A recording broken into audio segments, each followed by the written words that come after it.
Les députés nationaux réunis en plénière le mercredi 7 mai 2025 ont déclaré récevable la proposition de loi fixant le principe fondamentaux relatif à la sécurité alimentaire en République démocratique du Congo, tout en précisant l'importance d'avoir une telle loi dont la RDC est dépourvue depuis son accession à l'indépendance, portée devant la représentation nationale par les députés nationaux Tadé Katembo et Alexandre Kambale Mouassa. Cette proposition de loi est une urgence et une nécessité, car l'accès à une alimentation adéquate est un droit reconnu tant dans la Déclaration universelle des droits de l'homme que dans la Convention internationale des droits de l'enfant. Face aux indicateurs de la sécurité alimentaire en RDC, lesquels sont au rouge, ce texte relève d'une importance capitale et tombe à point nommé. La République démocratique du Congo fait face à la persistance accrue de l'insécurité alimentaire qui touche maintenant 28 millions d'habitants, ce qui représente plus de 40% de la population. Et comme conséquence, la malnutrition chronique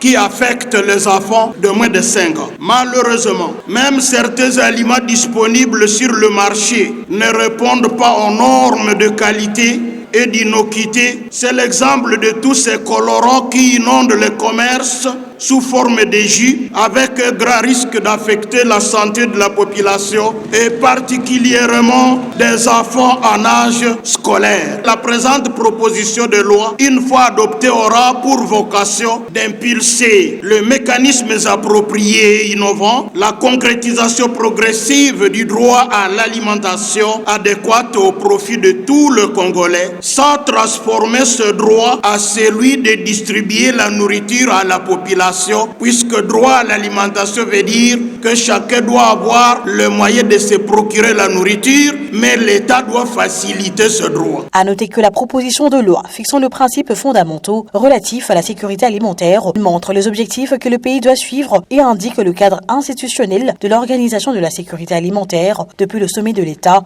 jusqu'aux entités territoriales déconcentrées et décentralisées. Elle fixe par ailleurs le financement de la sécurité alimentaire et met un accent sur le secteur minier qui très souvent domine sur l'agriculture, ce qui occasionne la malnutrition. Après débat et délibération, l'Assemblée plénière a voté pour sa recevabilité.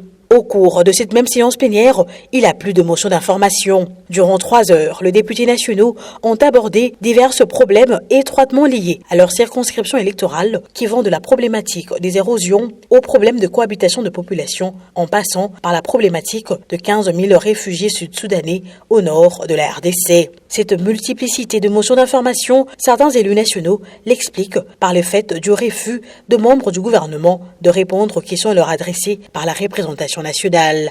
J'interviens parce que tous les collègues passent ici pour soulever des questions d'information. Et cela est dit, honorable président, parce qu'on ne voit pas des ministres venir répondre à nos différentes questions déjà déposées au bureau.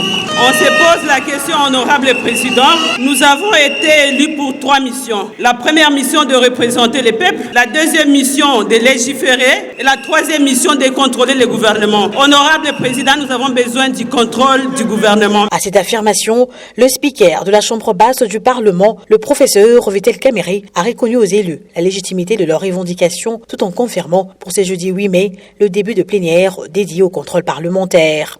Honorable Bazizane et beaucoup d'autres membres de la conférence des présidents avaient souhaité que nous convoquions les ministres sectoriels. Donc demain, nous allons passer en revue toute la problématique des érosions, tous les problèmes des trous dans la ville de Kinshasa et des catastrophes avec le pluie.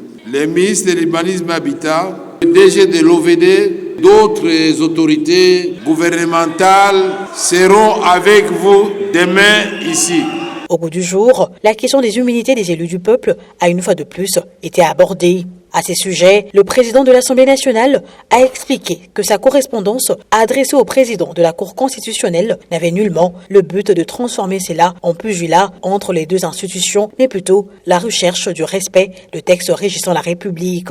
Votre président a écrit à la Cour constitutionnelle non pas pour susciter un pugilat entre des institutions, mais pour rappeler seulement l'article 107 de la Constitution. Si le président de la Cour constitutionnelle m'avait écrit, j'allais l'appeler pour lui rappeler 2 ou 3 petites choses seulement. D'abord, j'allais lui poser la question en quelle qualité lui peut interpréter la loi. Il est président de la Cour constitutionnelle, mais n'est pas la Cour constitutionnelle. 2, mais c'est eux-mêmes, après avoir levé les immunités au Sénat, qui ont dit nous allons stopper la procédure des Matata, je ne sais pas quoi, le Sénat avait donné son autorisation, pour lui permettre de se présenter comme candidat président de la République et député national. Est-ce que Kamere était là?